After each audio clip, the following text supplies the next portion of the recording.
Happy Monday. I'm back, and here is your Monday morning motivation with Jade Camile. That's me, 1L. Look me up, watch any of my videos. I hope that you find encouragement, empowerment, and just strength to take on this day. So I hope you had a great Thanksgiving, but let's just get into the word. We're going to go to Hebrews chapter 11.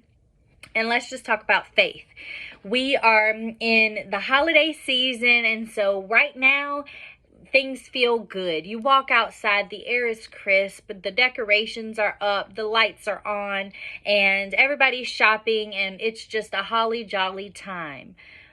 But I want to stress the importance of preparing for the new year now.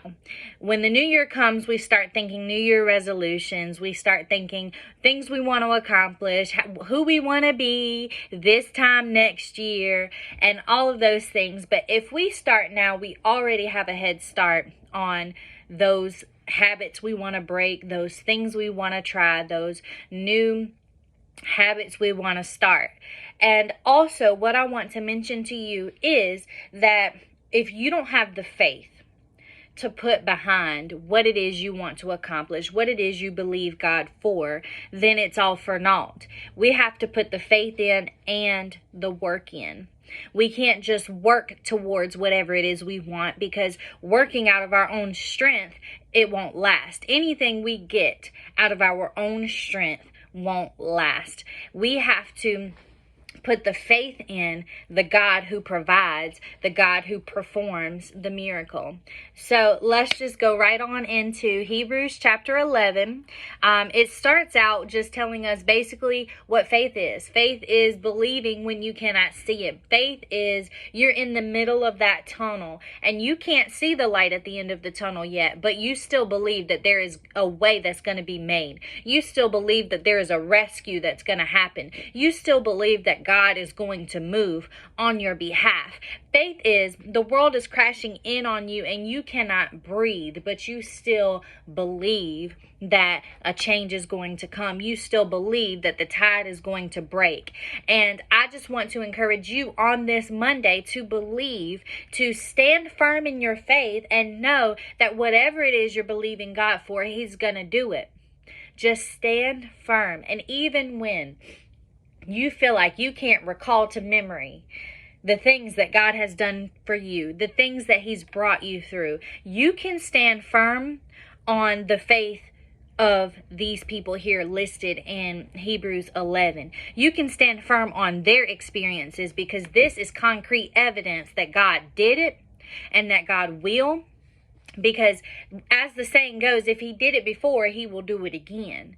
He is the promised performer, and we have to stand on that no matter what it looks like. Faith is focusing on not what we see, but on what we cannot see. That is our spirit. That is God. We cannot see God, but we know that He's there. We know that He's the orchestrator. We know that He's in control.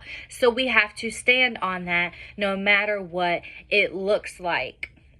So verse 4 starts a list of these people who had outstanding faith, people that we can look up to, people that we can emulate in a sort of way. And so let's go through them. Abel he offered, his sacrifice was more pleasing to God because of his heart. Because he gave out of his first fruits instead of just giving what he had left. Enoch, Noah, Abraham, and even Sarah. Now, Sarah initially laughed at God that He would even say that she could have children at such an old age. But in the end, she was recorded here in the Bible. She was recorded for having faith that she would conceive. And it says in verse 12, therefore from one man, and him as good as dead, because he was old as dirt as well, were born as many as the stars of the sky in multitude, innumerable as the sand which is by the seashore. What an incredible blessing. Abraham and Sarah did not live to see all of these children, all of the generations that would come from them. But they had to stand on that faith, knowing that if God gave them the promise, he was going to perform it. Nala, she's freaking out. But let's go to verse 13. These all died in faith, not having received the promises. I'm just going to stop right there. These all died in faith, not having received the promises, but having seen them afar off, were assured of them, embraced them, and confessed them. This is it. I need you to get your Bible out right now and go to Hebrews chapter 11, verse 13. And I need you to highlight it, underline it, circle it, whatever you do in your Bible when you find something that just speaks to your heart and mind. Because this right here is the goal. This is the jewel right here.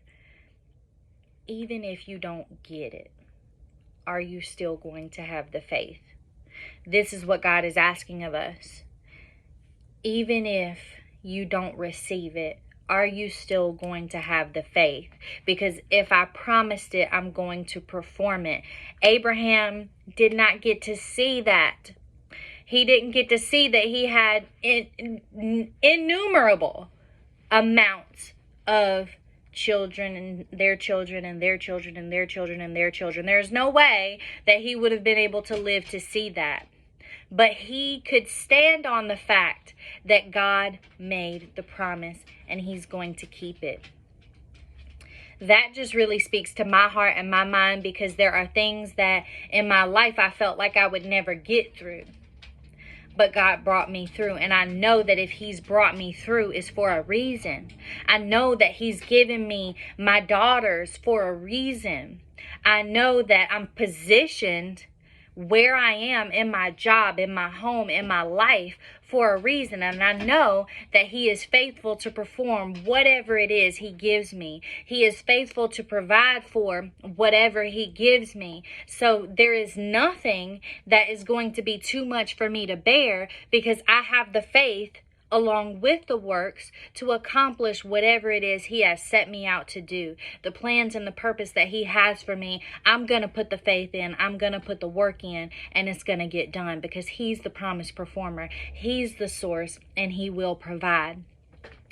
Go back to chapter 11 in Hebrews and read it for yourself and allow God to speak to you. But I hope that in reading this and in listening to me, that you are encouraged and that your faith is strengthened right now, and that you know whatever it is that you are believing God for, he's going to bring it to pass. I hope you have an amazing day. Tonight we will be studying chapter 43 and 44 in Jeremiah. So if you are interested, you're going to need to get on Facebook tonight, because we're going live. So get in touch with me and I can get you in the Facebook page. But I hope you have an amazing day.